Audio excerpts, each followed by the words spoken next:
Hi, everybody, and welcome to the second annual Student Success and Career Fair. We have had such a banner week this week. We have had about 18, well, so far we've done about 15 of our webinars that we had scheduled. We have a few more going this afternoon, which we're going to talk about in a little bit. But I have attended quite a few of them, and I have to say I've been impressed by the quality of the questions that we're getting from the audience. They're so insightful and really right on, and the other comments that the other people that are in attendance are making to kind of help those students who have the questions, because some of them, unfortunately, we don't get to all of them, even though we try, and some of them are duplicates. So, but it's really quite nice that because somebody will say, "I was thinking that exact same thing." I'm so glad somebody put it up there. So we're at today is I'm Dr. Sherry Pechakowski. I'm the host today. I have been at Penn Foster since 2004. I came into the world here as an English instructor off-premise part-time, and then I became a full-time instructor in 2007. My goal, though, and I stayed in that department since 2010, my goal, though, was to finish my doctorate degree in psychology, which matched my earliest degree that I took back in 1977. Yeah. So I finally did that, and I finally got the doctorate degree, and now I'm in the social science area, so I'm the person who, if you have psychology, sociology, world civ, any of those kind of things, that's me, along with quite a few other people who really do a banner job. So before we start, I just want to make sure someone asked a couple of really good questions already, even though we haven't quite started. All of you right now, if you're attending in the handout section, you can access the certificate of attendance. If you don't or can't for some reason access that link, that's okay, because in about an hour, we're going to send you an email that will contain a couple of things in it. It will contain a link to a short survey that we ask you to fill out, take the time to fill out, and it will also contain a link, not a live link. You actually have to copy and paste it into your browser for the certificate so that you can print that out. Someone asked a really great question. Um, if you were not able to attend all of ours, and we had quite a few, our webinars, and maybe it was at a time you just couldn't get away from work, or um, just conflicted with something else you had going on, we do have recordings of everything that we're doing. We we are going to put it up on YouTube, and um, someone asked if you can still get the certificate for the recording, and I believe since it's embedded right in, uh, that you will be able to. I've seen so many comments. Students are. This is my problem. I start reading the comments as I'm talking, and then I forget where I'm going. Because students are just saying hello to each other. Some are saying that they're high school students. Some are saying they graduated from high school. We have a student here that she's graduated from the high school. Now she's in the computer systems information. Somebody is asking a good question. Do we even need the certificates of attendance? Or is it for your own educational career file? Some people whose bosses have allowed them time out of work to attend these want proof that you actually did what you say you did, instead of going to Rita's ice cream and getting an ice cream during that hour. So you may need them for your boss. If that isn't the case, it is always a great idea to just have the printout for your own career file, so that when it comes time for the perfect interview, you can say, these are the things that I've done to prepare for life in the workforce, especially if you're first time entering the workforce. That's a great way of doing it. So our presenter, you heard about me. Now it's time to turn things over to our presenter, Rachel Levy-Wexler, and she's going to tell you a little bit about herself, and then we're going to start the presentation. Okay, Rachel. Okay, I'm just, hang on one second. I'm just trying to close something down so that everyone is not viewing my entire screen, but I think that that might not be possible. Give me 1 second, Sherry. Okay. We're a minute ahead of the game. We're doing really good today. Yeah. I just realized that nobody wants to see my emails as they pop up. Yeah, I know. I have to Okay. shut all of mine too. I actually shut Okay. our IM system too, Rachel. People pop that in, and plus it's been going down. That's exactly what I was doing, as you said, to switch over to my screen. So I think we're good. And can you see my screen sharing now? I'm trying to figure that out. Well, let's ask the people. Let's see. Yes, Paul says yes, he can see the screen. I assume, let's see. Oh, I assume Diana says yes. So they're seeing your screen. Yes, they absolutely Good. are seeing your screen. Okay. Okay, we're ready. Excellent. Well, good afternoon to everybody on the East Coast, and I guess good morning to those of you who are still in the morning, if you are in the central or west of that time zone. My name is Rachel Wexler, and I am the Vice President of Product Management and Content at Penn Foster. Not exactly the most direct name for a title. So let me explain to you what I do. At Penn Foster, I'm responsible for the creation of the program content in your study guides and study units. And in addition, I'm responsible for the product strategy so that we ensure that our programs are aligned with the jobs that employers are looking to fill, and that graduates can set up successful independent businesses and practices. And regardless of the route to employment, we want to be sure that our programs are teaching the right skills for success in specific careers. I will not bore you with details about me. Let's jump in to today's session.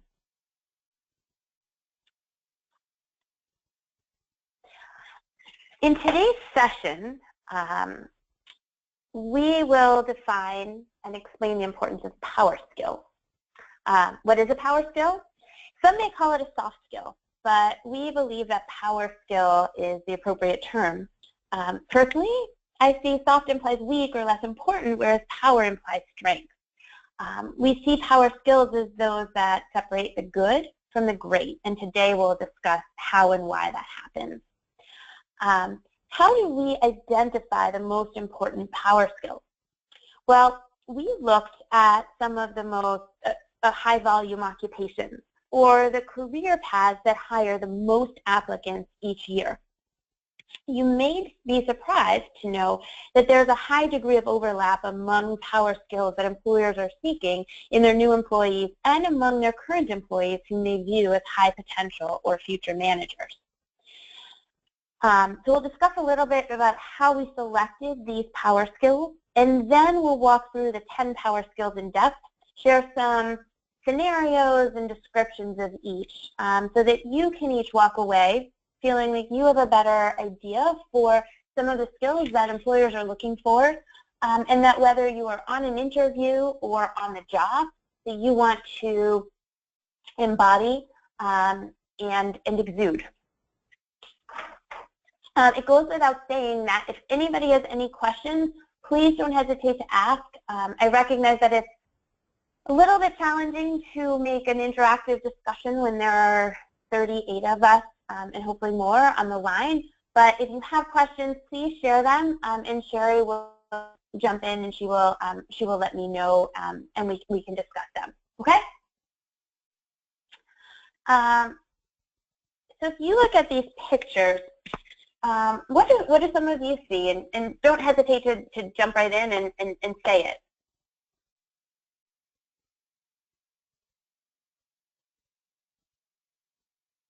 Okay. Okay. Well, I'll tell you what I see. I have a couple of comments here. It just took them a Oh, while to good. get to me. Okay. We have, they are happy. They look like hard Mm-hmm. workers. They look like they're enjoying the job. Smiles. Those. I agree with all of those things. And in addition, I see the woman at the upper left is focused on the customer. I see a sense of respect, of dependability, responsibility, and I love this picture of the customer service representative in the bottom left-hand corner, because to me, he is embodying really effective communication. So, so then I ask you, when you show up to work, how do you show up? And it's just that's a question for us to think about. How do you show up to your managers, to your colleagues, to your customers, whether those customers are internal or external? And hopefully today's session will give you something to think about, so that when you think about how you show up and how you appear to your customers or managers or colleagues, that you will embody some of the power skills that we'll discuss today. So let's take a step back now that we've defined what a power skill is, and let's talk about how we got to this point of identifying the power skill. Actually, when we started this exercise, this was last August, and the real reason that we were looking at the data was because we were studying hiring trends in the U.S. economy. Remember I said earlier that part of my job is to look at the product strategy and make sure that we have programs that prepare our students for the most popular and the most in-demand jobs in the economy. But one of the things that we do is we look at economic data and data from the Department of Labor. So in this exercise, we're making sure that we have programs that prepare students for these careers. And then where we don't have programs or where gaps exist, that we make a plan to build programs to fill those gaps. So we pulled in a number of volumes of data, including the number of job postings in the U.S. in the preceding 12 months, and that's this column. You can see these are all in thousands. So where you see that there were 719,000 job postings, followed by, for retail salespeople, followed by 528,000 job postings for customer service representatives, and so on. We also looked at the total number of people employed in those fields, so also in thousands. So in this case, we're talking about 4.562 million salespeople. So I just want to make sure that we understand these numbers. We're talking somewhere, all of these 6 career paths have between 2 and 5 million people employed in the United States. We also looked at data from the U.S. Department of Labor and looked at the expected number of jobs that economists expect will be created in these career paths in the next 8 years. And then we backed into the expected growth rate. So what we wanted to do is really identify the largest career paths that were hiring the most graduates and those that are also growing. And you can see that, we're looking here, you can see allied health as an area that that economists and people who study the labor in general see as growing. Here we're talking about in the next 8 years that the number of people who are hired, technicians who are hired in that allied health field will grow by 40% in the next 8 years. And then we also looked at jobs that do not require a bachelor's degree. So this is where you see this percent sub-BA. That means that job applicants are expected and actually have a high school diploma, a career diploma, and or an associate degree. This does not mean that these skills are irrelevant to that these jobs are irrelevant to somebody with a bachelor's degree. Quite the opposite. But the point of this specific exercise was to review jobs that do not require a bachelor's degree. So there were 6 careers that rose to the top of this list, and that became the basis for some of our product strategy, but also this power skills exercise. So retail salespeople, customer service representatives, allied health technicians. These are, and you can see in this footnote, medical records and health information technicians, medical assistants, medical secretaries, personal care aides, pharmacy technicians. Administrative assistants that do not have a legal background or medical background, and then those involved in labor and freight. And in addition to these being large and growing careers, they also represent a wide variety of jobs. from retail to an office-based environment to healthcare and to more labor-based jobs. And they also are the careers that many of our graduates go to after they finish their programs at Penn. Are there any questions yet? Okay. So the Department of Labor has created a series of competency models, and you can find them. They've created more than 25 models by industry. They are on the website at the careeronestop.org. And the link is provided here. You can also go to the careeronestop.org website, and then you can click into the competency models, and you can find the one that is most relevant to you. But what these do is that these models help people understand what it takes to be successful in a given career. And so there's a number of tiers you can see that really form the basis of a successful and competent employee in these industries.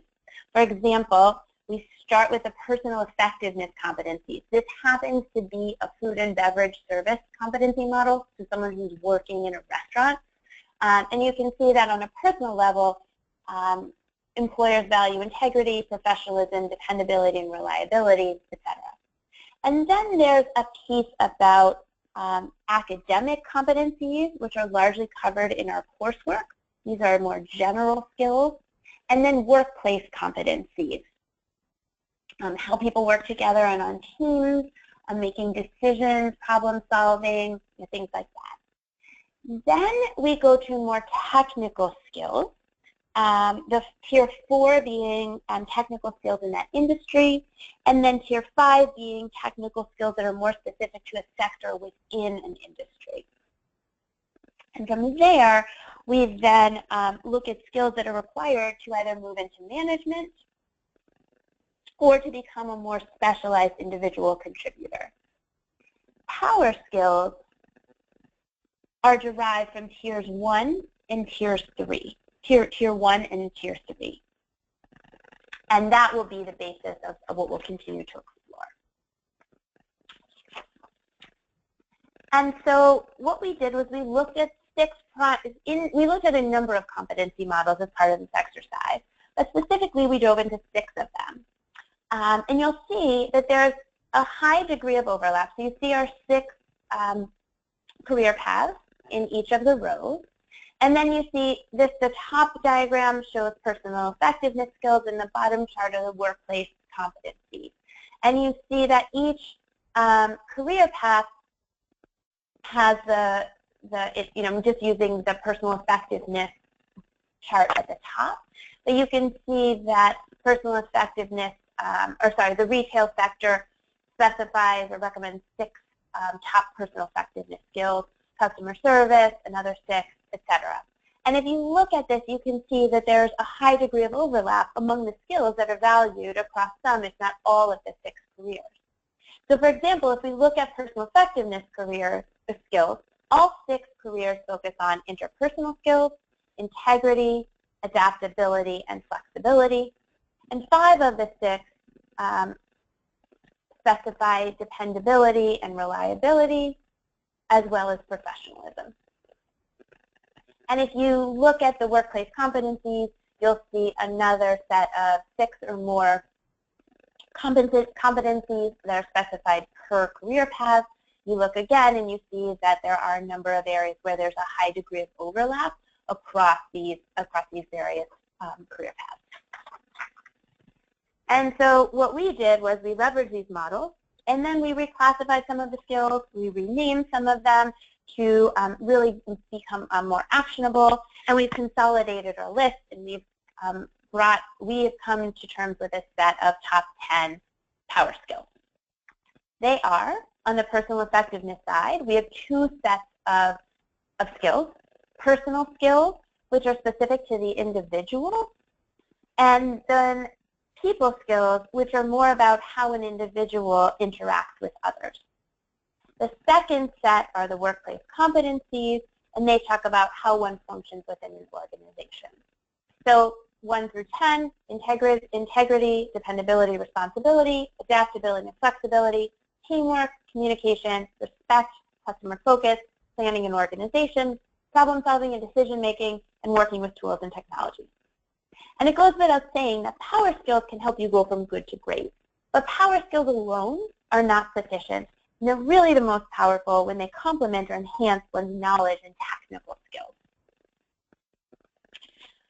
Before we jump into the technical, the power skills, I want to just pause and see if there are any questions. Sherry, is there anything that's come up that we should discuss before we dive into the power skills?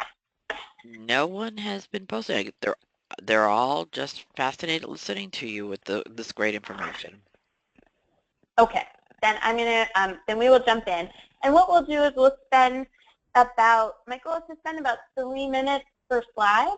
Some may go faster, some may go slower, and we will go through the 10 the 10 power skills over the next half hour, and then leave time for some questions at the end. With each skill, I will try to make it very concrete so that these aren't just words on a slide, but you can really picture what that means. Okay? So let's start with the personal skills. And the first one being integrity. What does integrity really mean? It's a loaded word, and we've broken it down to being really 3 things. First is the respect of a company's time and property. Why time? Well, it's important to work efficiently and be as productive as possible during your working hours. Why property? Because you may have access to tools or technology while you're at work, and it can be tempting to use those for personal gain or need. For example, in some jobs, you'll be at an internet-connected computer. And over the course of the workday, you'll be tempted to check your Facebook account or your personal email account. But for every minute that you're focused on personal access, your own personal access, is time that is not spent doing the job that your employer has hired you to perform and is paying you to perform. So on one hand, and I love this picture with the angel on one shoulder and the devil on the other, on one hand you know what you should be doing, and on the other hand, or the other shoulder as pictured, is the side that's leading to temptation. So a person with integrity consistently thinks about making the right decision. Integrity is also about treating others with fairness and respect, and really bringing your best self to work. And a person with integrity accepts responsibility for his or her actions and decisions. Maybe last night you were part of a team of 3 employees closing a store, and you may have forgotten to do one of the tasks that's on the closing list. For example, maybe you forgot to straighten the items on the shelf. So when your boss comes in the next morning, she's disappointed to find out that the closing steps were not carried out. And if she asks what happened, a person with integrity will admit that there were steps that were not followed, and will step forward and acknowledge the error and propose a solution so that it doesn't happen again. The person who succumbs to the devil, or we'll call it less of integrity, on the other hand, might try and blame somebody else or deny that they were part of it. And the person with integrity is the one who really steps forward and accepts the responsibility for one's decisions and actions.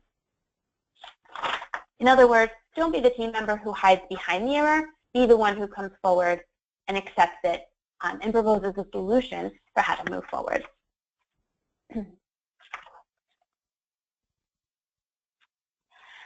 Dependability and responsibility. On my team, I value the team members who consistently do what they say they are going to do on time and with a good work ethic. Those are the people who exhibit that consistent, predictable behavior. They fulfill their obligations, complete assignments, or meet established deadlines. These are also the people who act in accordance with company policies. So if you're going to request time off for vacation or personal day, ask your boss in advance. Managers are much more likely to grant the time off when they have enough time to plan around an employee who's away. And employees who don't show up for work or show up late without prior notice are not considered to be dependable or responsible, and often look less favorably in the eyes of their managers as well as their other colleagues.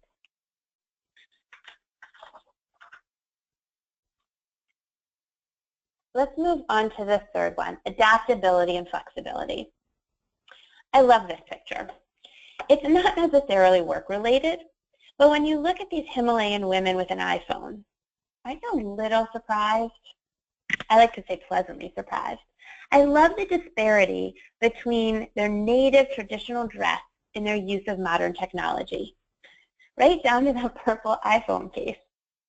They're showing us that in the past few years, they've learned something new. They've adapted to new times, and they have been flexible and open to that learning.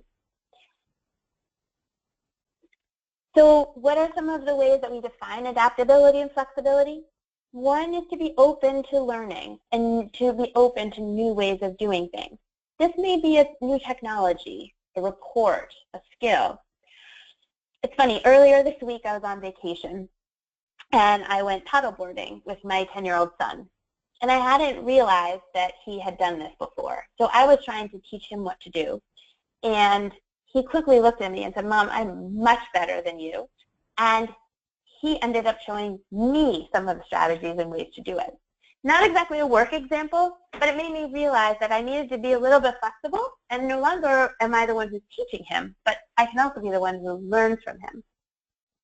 Secondly, recognizing that new approaches to work have merit. It may work out, even if you've been doing something the same way for the past couple of years, there might be a new way that might be better. And it might come from anybody on your team. The idea might come from anybody on your team. Ideas really can come from anybody, not just your boss or the CEO or the owner. They can come from the person who cleans the store or the restaurant. They can come from a waitress. They can come from a technician. They can really come from anybody. And often it's the people who are doing the job day in and day out who do come up with the best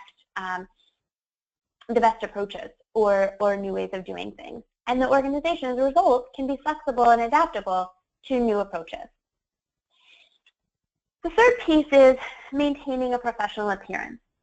And I put this initially in the adaptability slide because this varies based on a work environment.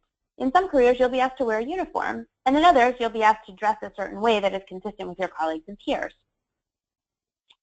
You'll see that professional appearance and professionalism is going to be a theme that we see on a number of slides. But rather calling it out as its own power skill, we found it to be more actionable if we apply professionalism to a number of these power skills.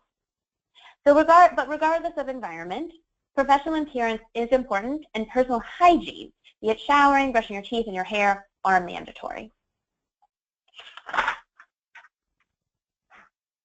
Let's move on to people skills. The first being teamwork. If you recall from the grids of overlapping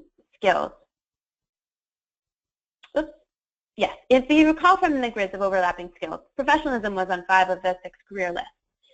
But you'll see that professionalism, just like it was on the adaptability skill, comes up here. Because professionalism is really a part of a number of skills, including adaptability, teamwork, and communication. Second piece of teamwork is trust and credibility, and establishing that trust and credibility up front.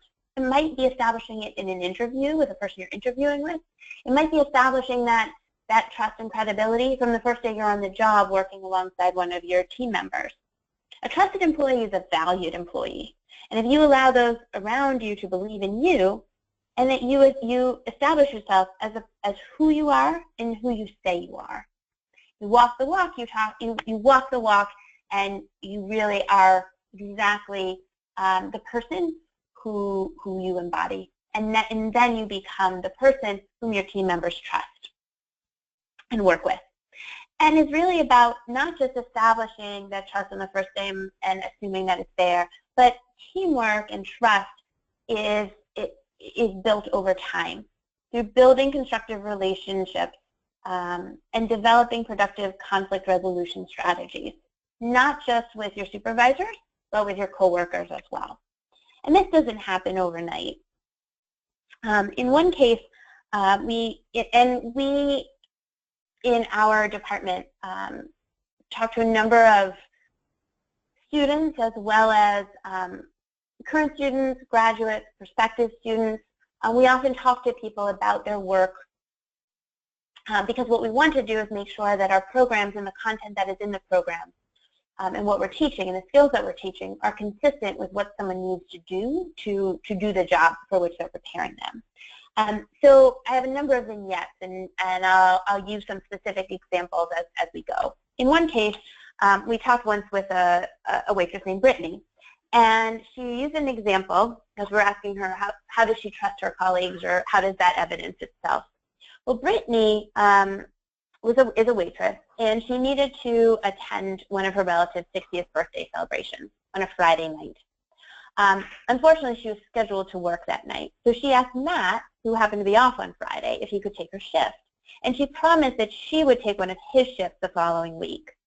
In this case, she needs to trust that Matt, her fellow team member, will show up, because if no one shows up to do her shift, the restaurant will not only lose business, but Brittany would probably lose her job.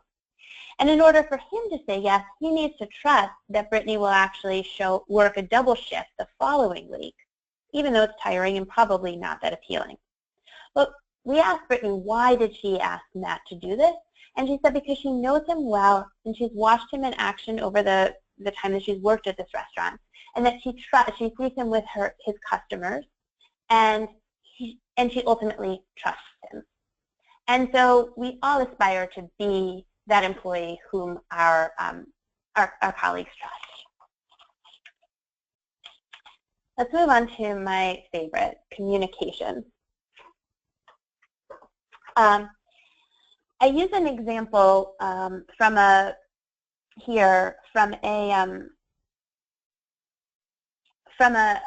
example from an employee who worked at a country inn. And he had two guests, a couple, who went out to dinner. They came back from dinner, and one needed to run an errand, so the other one went back to the room, went to sleep. And the one who went to sleep was the one who actually had the key. And this was an old inn, so instead of having a magnetic key, they actually had the old-fashioned keys. Or old-fashioned, or probably what we all have in our houses. Well, Jordan couldn't get back into the room because his partner had the key. And the hotel staff, in this instance, didn't have an extra key, and their locksmith had gone home from the night. He lived about 30 minutes away. So they had this guest who can't get into his room. They didn't have a key, and the guest was actually worried that his partner had something happen to him because they were knocking on the door, they were calling the room, and the partner didn't answer the phone. And so they needed to talk to each other and figure out what the best plan of attack was, and to share multiple viewpoints about how they approach the problem. Do they go and do they call the locksmith and have him come back in? But that would take 30 minutes. Do they try and make the key on their own, but they're not professional locksmiths and they may not do it correctly? Or do they call the local fire company and have them come in and actually break down the door? And so they had to discuss the pros and cons of each plan, and they had to do it effectively and with the right tone, because you clearly have a guest who's worried, who's concerned, but who's also kind of angry that the hotel didn't have an extra key. And this went on and on and on. And the key here was good communication, where multiple parties shared and considered multiple viewpoints, where each person used clear and precise speech. Sometimes we think we're saying one thing, but the person we're talking to hears something else. When we use clear and precise language, it's the most effective way to communicate our ideas, and we need to make sure that the other person has understood exactly what we've said. And that each person in this situation needed to present their their thoughts logically and coherently and in an organized fashion. Sometimes when you're presenting a complicated idea or when you're really charged up, it's important to take a deep breath and answer something logically. And it goes without saying that as an employee and a representative of your employer, that you be professional in both your choice of words and your tone, or the manner in which you speak your words. Listening to an employee with a can-do attitude or solutions-based approach is always preferable than listening to somebody who's yelling or whining or complaining or using swear words. You have to remember when you're at work, you're not at the gym or you're not on the beach with your friends. And using the right demeanor and the right tone is always, and the right choice of words is always important. So communication. And I love this picture because baseball is a game of communication, both in symbols as well in their nonverbal communication as well as verbal communication. And I think that it's important for us to recognize that communication is not just the words we use, but it's also the body language that we use. Moving on to respect. And so now we shift to workplace competencies. In your job, you may work with people of varying backgrounds, races, religions, ages, experiences, and political beliefs. It's important not to jump into making conclusions about anybody. Listen to what they're saying, and not only may you learn something, but by listening, you'll also make that person feel valued, appreciated, and respected. And so how do we define respect? Be open-minded when dealing with a wide range of people, and exhibit tolerance. Diversity of ideas and multiple viewpoints can oftentimes lead to a better outcome. And we all approach things differently. Oftentimes I work with colleagues, if I'm working with a male colleague, he may see something differently. If I work with somebody who has a different background than I am, or if I'm working with somebody, sometimes I enjoy working with the young 20-somethings on my team because they just see things a little bit differently. They may know how to use technology in a new way. I'm learning to use Snapchat sometimes as a way to communicate some innovative ideas. That's not something that I come to on my own, but there are multiple ways to express things, and it's always helpful when we take in different perspectives. We also, and it goes without saying that it's important to demonstrate a multicultural awareness and sensitivity in all cases.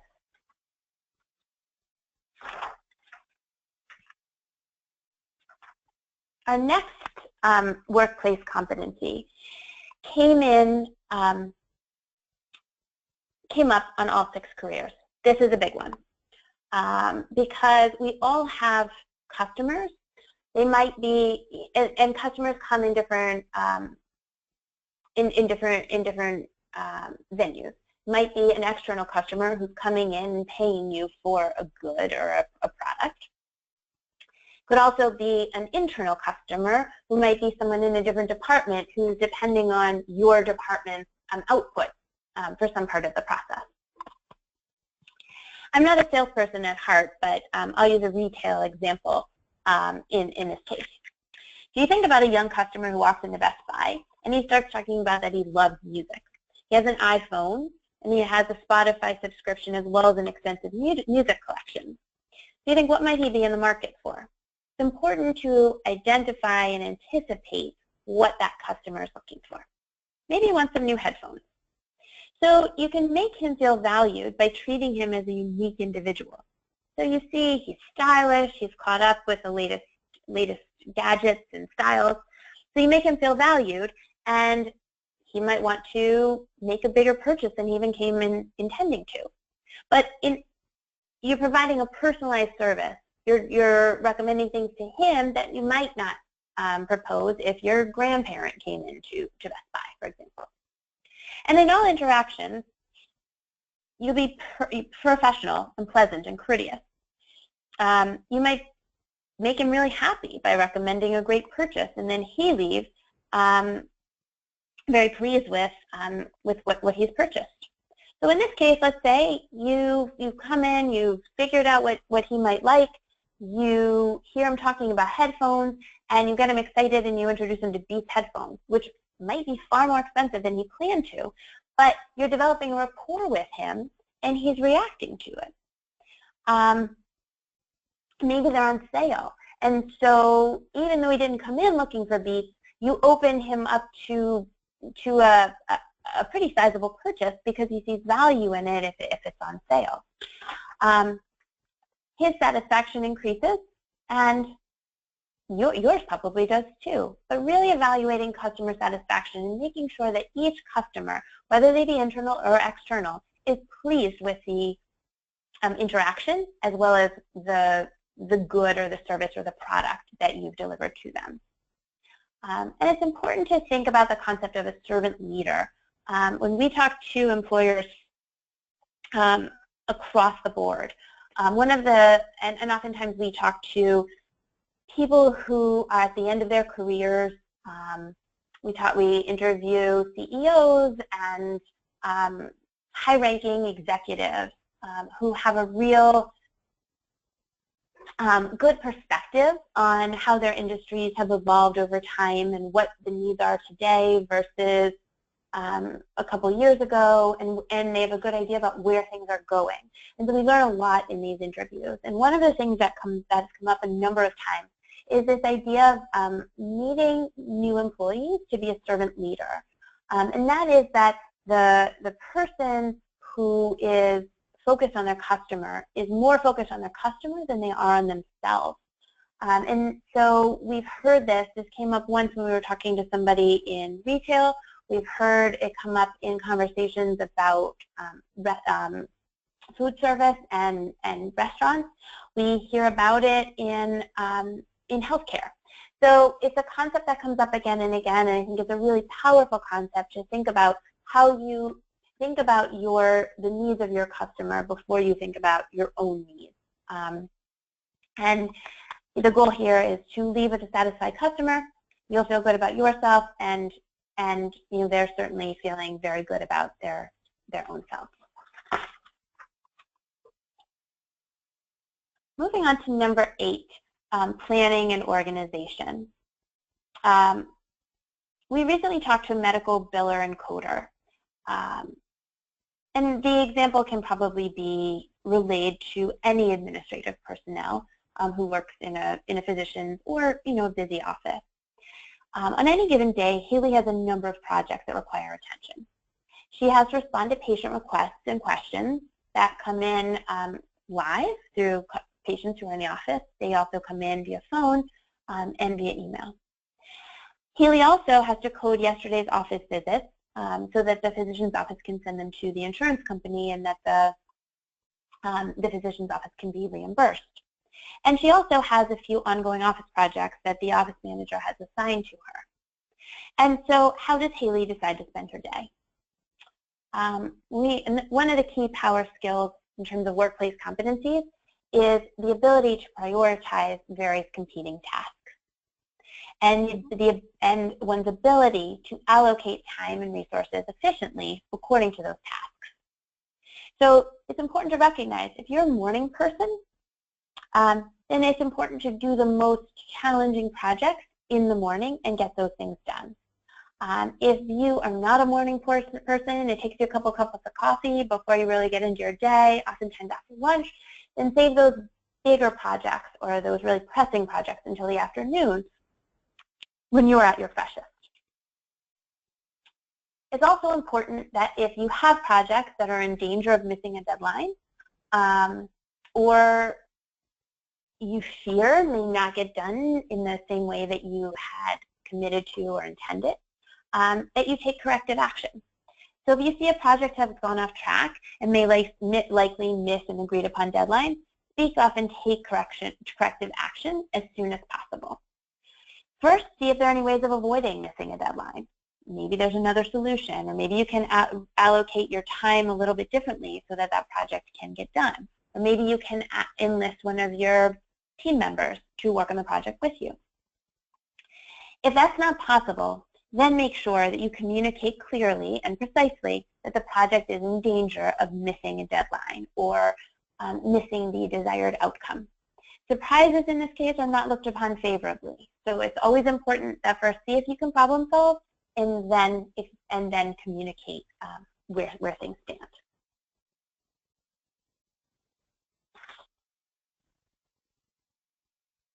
And that's somewhat related to the next power skill. Some of these things you can see, as much as we've tried to create 9 or create 10 distinct power skills, there is an overlap across them. Problem solving and decision making. We recently talked to somebody named Sophia. She's a hostess at a local restaurant, and she was talking about an example where she had a line of angry diners. And she was overwhelmed because she had to think about how to handle these people. And whose complaint does she handle first? She had a family who had been waiting for 25 minutes for their table. She had diners who were complaining that the restaurant was too loud. And she's describing the situation, and she's stressed, and she's trying to figure it out. And then she receives a phone call from somebody who says he was at the restaurant, the restaurant where she worked yesterday, and that he was a victim of food poisoning. So the question is, how do you identify and define the problems, and how do you keep each one separate so that you don't conflate them? And how do you handle and resolve customer complaints soundly and patiently? It's important to differentiate between your typical customer complaints, like I'm waiting longer than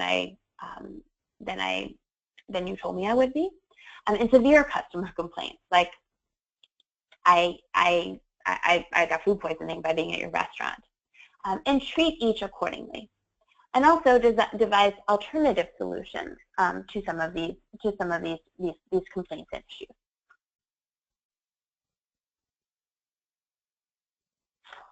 And last but not least, working with tools and technology. We also talked recently with a student named Brendan, who's a customer service representative. He works at a large call center. And he has a number of technologies at his fingertips, so that when someone calls in and has a problem with the product that his company represents, he helps them figure it out. It's a technology-based product. So in many cases, there are standard operating procedures that dictate which technologies he should use to address different solutions, and the fact book book of frequently asked questions and how he can help his customers troubleshoot. But sometimes he gets a question for which there isn't an agreed upon procedure, or he finds that there's a problem, a common problem, and the procedure that is recommended or the technology that's used to address it is actually not the best or most efficient one. So it's important that you identify and select and use the appropriate tools and technologies as they apply, but that you also seek out, but that where there are better solutions, that you might recommend those instead, to not only to the customer who's calling on the phone, but also to management, so that if you have a better solution, it can be shared among all of the team, in this case, the other customer service representatives. Brendan also excels in the eyes of his peers and his managers because he goes out of his way to learn more about the tools and technologies that are at his workstation. And he's come up with alternative ways to use them. So sometimes going the extra mile to learn about these tools has made Brendan one of the most valuable employees on his team. And as always, I think getting back to one of the first things we talked about, use social media tools wisely. If we think back to the discussion on integrity, it is extremely important to, while we have access to tools and technology, that we use them judiciously and respectfully in the workplace. And so that takes us through the 10 power skills as we've defined them. And if we can recap everything on one page, I would start with treating others with honesty, fairness, and respect, displaying responsible behaviors at work, working effectively with those who have a diversity of backgrounds, looking for ways to identify market demands and meet customer and client needs, demonstrating the ability to work effectively with others, while maintaining open lines of communication and communicating effectively. Planning and prioritizing work to manage time effectively and accomplishing the tasks that have been assigned or assumed. Demonstrating the ability to apply critical thinking skills to solve problems by generating, evaluating, and implementing solutions. Displaying the capability to adapt to new, different, or changing requirements. And selecting, using, and maintaining tools and technologies to facilitate work activities. In all of these scenarios that I've described, actually not all of them, but in most of them, we've talked about how they apply in work-based settings. But I think each of you can imagine that not only applying these in work-based settings, but also applying them in personal settings as well, is always looked upon favorably. And if you're working on something in the workplace and you also work on it in your personal life, they reinforce each other, and I think will help any person be more powerful and empowered at how their own work ethic, their own personal, people, and interaction-based skills will help them excel on the job, getting the job, staying on the job, and moving on to the next job. At this point, I think it's about 12:45, and I'd love to open this up to questions if anybody has any. And we do have quite a few. For the first, isn't a question? Well, it is. We are recording this. You will have access to this. It's a recurring thing. People are at work and they're getting called upon to do other things. But here's a great question. This is from Paula. She wants to know, when you have a coworker that does not respect your opinions, cultures, or beliefs, what is the best way to handle the situation? She replies, I usually put distance between myself and that person, but don't know if that's the best solution. That is, Paula, I can absolutely identify, and it's a really tough situation. I think sometimes, and this is where these power skills, it's not just one skill or the other, but it ends up being a combination of skills that you pull together in order to address some of these situations. I would say that it's important in these situations to explain how you're feeling and what the behaviors are that make you feel that that person isn't respecting you. Call that person on his or her narrow-mindedness, and without being accusatory, but explain how you are feeling because you don't feel like your opinion is being valued. Rather than, I think many of us in these situations feel that you want to kind of pull back and create some distance.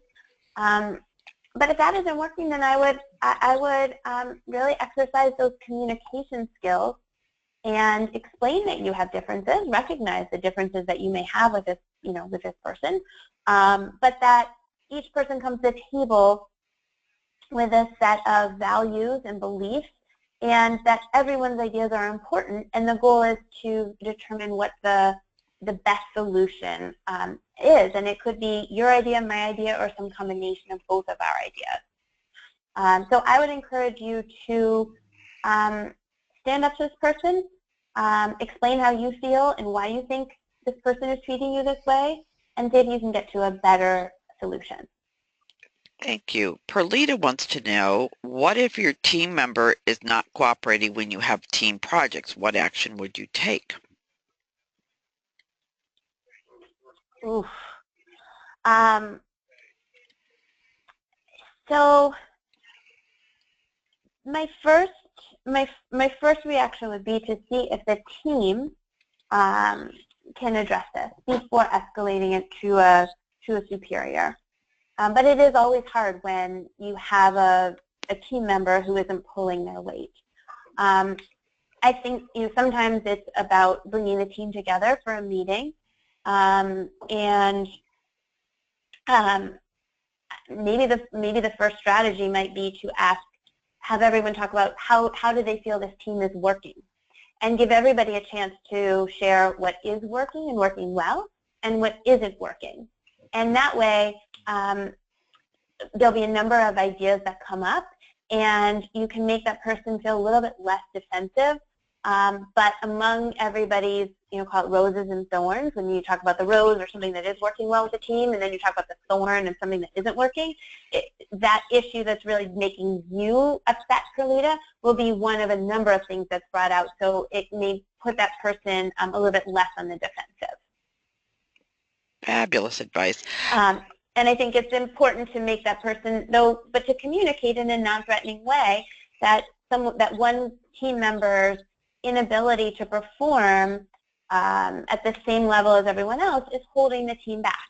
And I would try and approach it that way. And if not, then I would escalate it to a manager and explain that you've already tried to address it on your own. All right. Peter wants to know, we've actually talked a lot about non-degree positions, but he would like actually a very specific question about a degree. Do graphic designers need a bachelor's? Do you know? Peter, I actually don't. I don't have that data off the top of my head, but it's something that if you share your email address with Sherry, we can do some research and see what we find out. Peter's very active on the community, and we may get a question. Peter, if you want to IM me or message me on the computer or on the community, I'll make sure I get it to Rachel. Okay, we have one from Stacia. Rachel, what is the best way, let's see, to deal with difficult employees who are unprofessional and maliciously gossip about other staff? Oh, sounds like we're back in 8th grade. Uh-huh.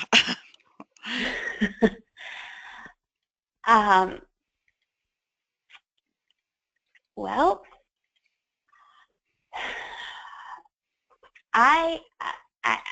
in my mind, the way to really bring this forward is to confront that individual and explain how hurtful that behavior is, and acknowledge that we've all been, well, I won't speak for everybody, but many of us have been the subject at one point or another of gossip or malicious discussion.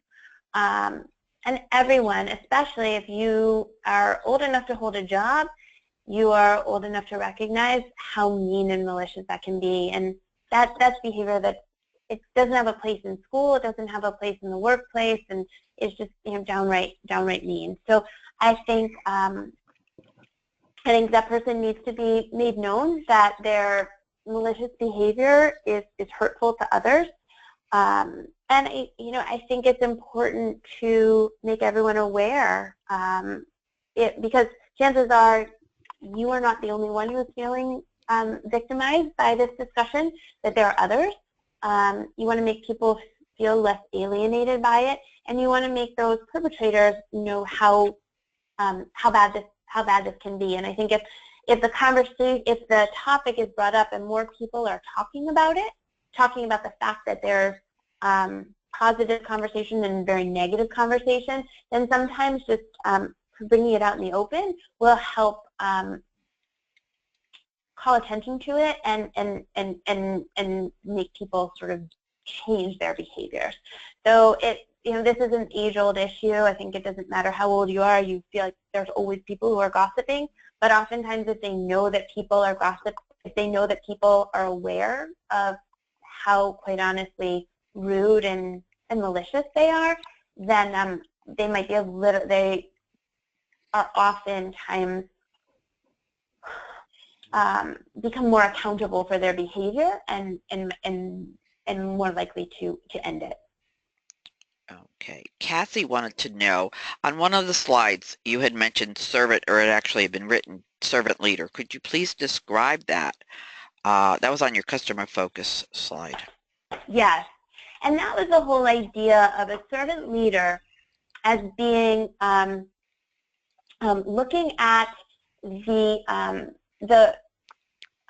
and I'm just actually just pulling up the definition again so that you can just to tell you exactly, I want to give you a definition as opposed to it's. I'm looking for, so that I'm not giving you my version of the definition.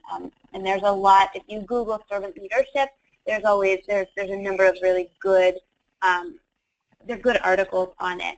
But a servant leader is I'm sorry, I thought that I could pull it up very quickly, but a servant leader is one who recognizes that the customer whom they're serving, not as a servant, but as a retail employee or any type of employee. It's not an actual servant, but that you recognize that the customer has needs and you put those customers' needs before your own. So that you're not rushing somebody through the store so that you can get back to talking to your colleague. You are really treating that customer with respect and patience. That's an example. It's often brought up that young employees today don't have that same level of respect and professionalism, and that they need to understand what a servant leader really is. That you serve your customer, not as a servant, but that you serve them, and that you, through that serving, you help lead them to where they, to what is best for them. But it's really,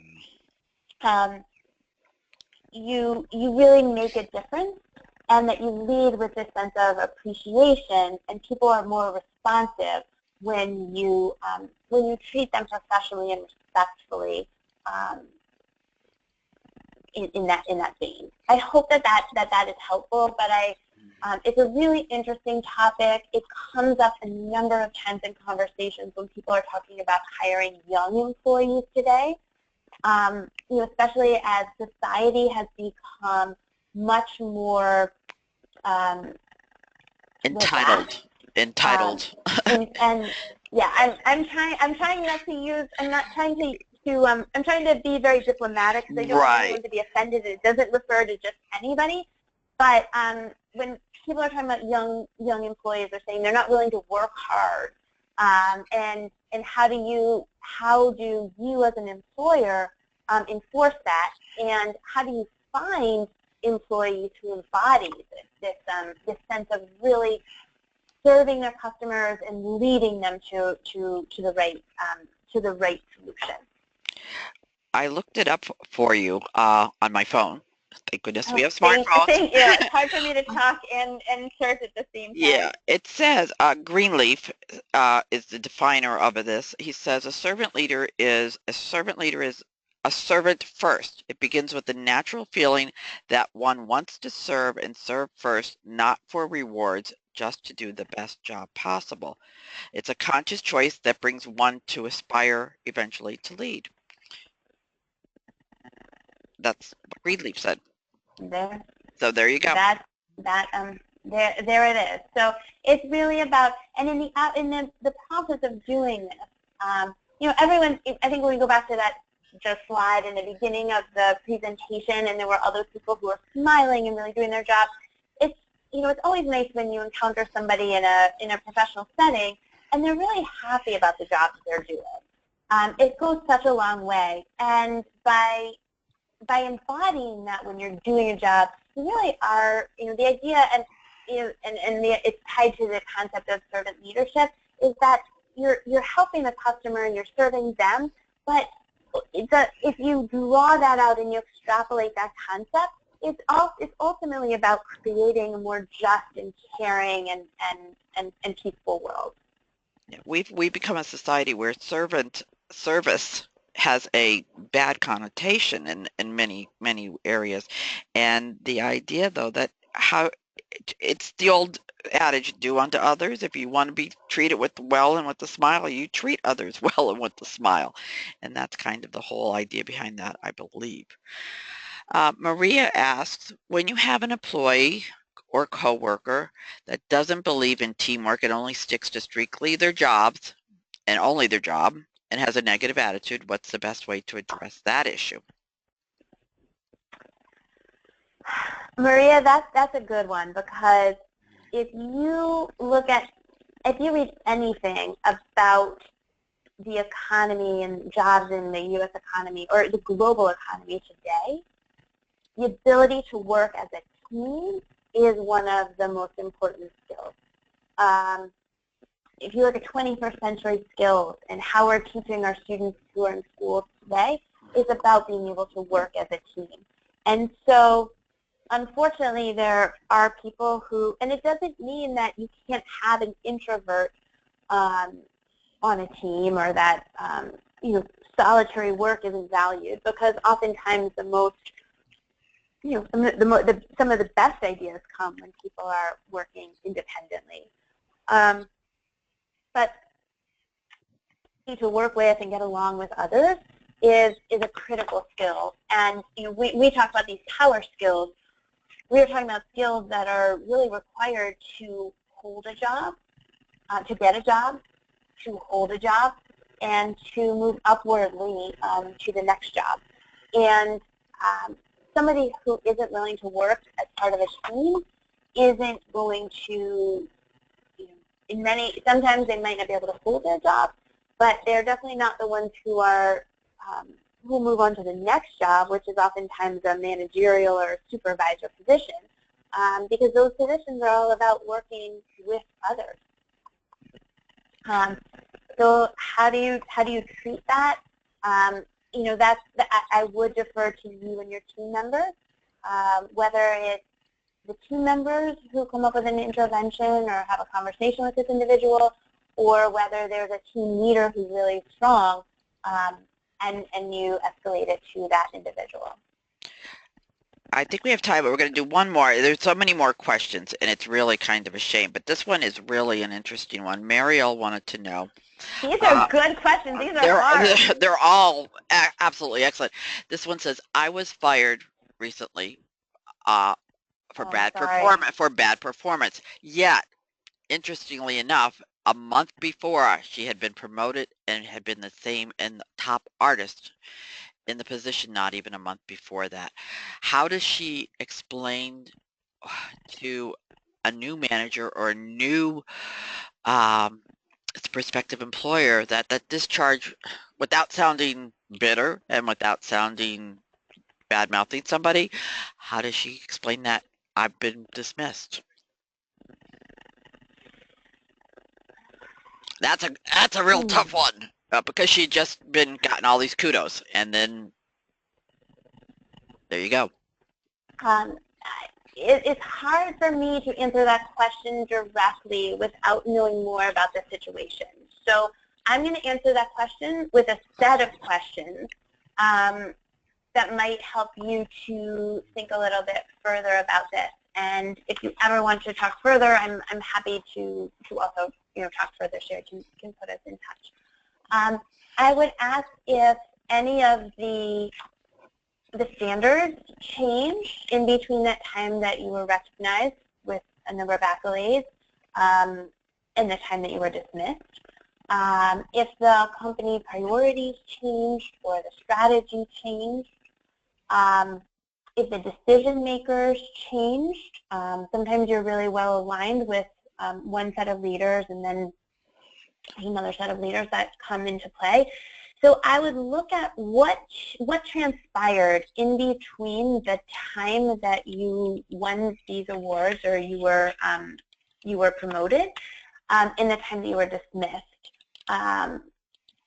And what changed within you also. Maybe you had something that personal that was detracting from your attention or required you to take more time away from your job. There may be something that happened on your end as well.